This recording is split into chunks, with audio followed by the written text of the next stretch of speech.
Kemudian Yesus masuk lagi ke rumah ibadat. Di situ ada seorang yang mati sebelah tangannya. Mereka mengamat-amati Yesus kalau-kalau ia menyembuhkan orang itu pada hari Sabat, supaya mereka dapat mempersalahkan dia. Kata Yesus kepada orang yang mati sebelah tangannya itu, "Mari, berdirilah di tengah." Kemudian katanya kepada mereka, "Manakah yang diperbolehkan pada hari Sabat? Berbuat baik atau berbuat jahat? Menyelamatkan nyawa orang atau membunuh orang?" Tetapi mereka itu diam saja. Ia berduka cita karena kedegilan mereka, dan dengan marah ia memandang sekelilingnya kepada mereka. Lalu ia berkata kepada orang itu, "Ulurkanlah tanganmu." Dan ia mengulurkannya, maka sembuhlah tangannya itu. Lalu keluarlah orang-orang Farisi dan segera bersekongkol dengan orang-orang Herodian untuk membunuh dia. Kemudian Yesus dengan murid-muridnya menyingkir ke danau, dan banyak orang dari Galilea mengikutinya, juga dari Yudea, dari Yerusalem, dari Idumea, dari seberang Yordan, dan dari daerah Tirus dan Sidon datang banyak orang kepadanya, sesudah mereka mendengar segala yang dilakukannya. Ia menyuruh murid-muridnya menyediakan sebuah perahu baginya karena orang banyak itu, supaya mereka jangan sampai menghimpitnya. Sebab ia menyembuhkan banyak orang, sehingga semua penderita penyakit berdesak-desakan kepadanya, hendak menjamahnya. Bila mana roh-roh jahat melihat dia, mereka jatuh tersungkur di hadapannya dan berteriak, "Engkaulah anak Allah!" Tetapi ia dengan keras melarang mereka memberitahukan siapa dia. Kemudian naiklah Yesus ke atas bukit.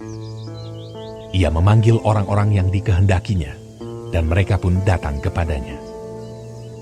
Ia menetapkan 12 orang untuk menyertai dia, dan untuk diutusnya memberitakan Injil, dan diberinya kuasa untuk mengusir setan.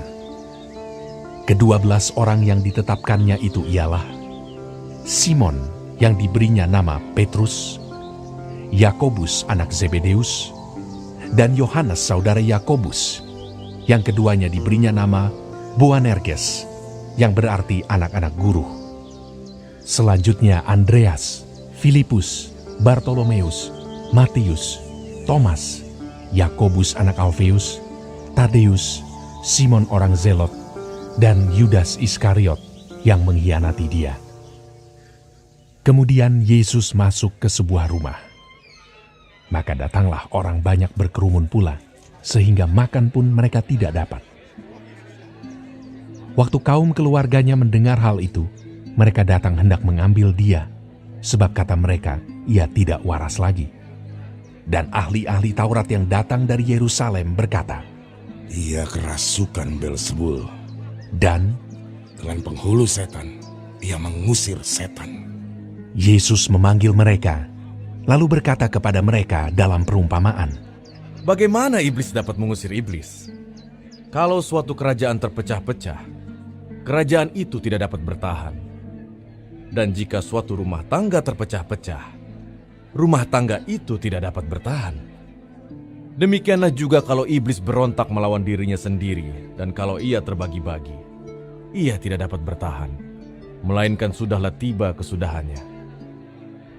Tetapi tidak seorang pun dapat memasuki rumah seorang yang kuat untuk merampas harta bendanya apabila tidak diikatnya dahulu orang kuat itu. Sesudah itu, barulah dapat ia merampok rumah itu. Aku berkata kepadamu, sesungguhnya semua dosa dan hujat anak-anak manusia akan diampuni. Ya, semua hujat yang mereka ucapkan. Tetapi apabila seorang menghujat Roh Kudus, ia tidak mendapat ampun selama-lamanya, melainkan bersalah karena berbuat dosa kekal. ia berkata demikian karena mereka katakan bahwa ia kerasukan roh jahat.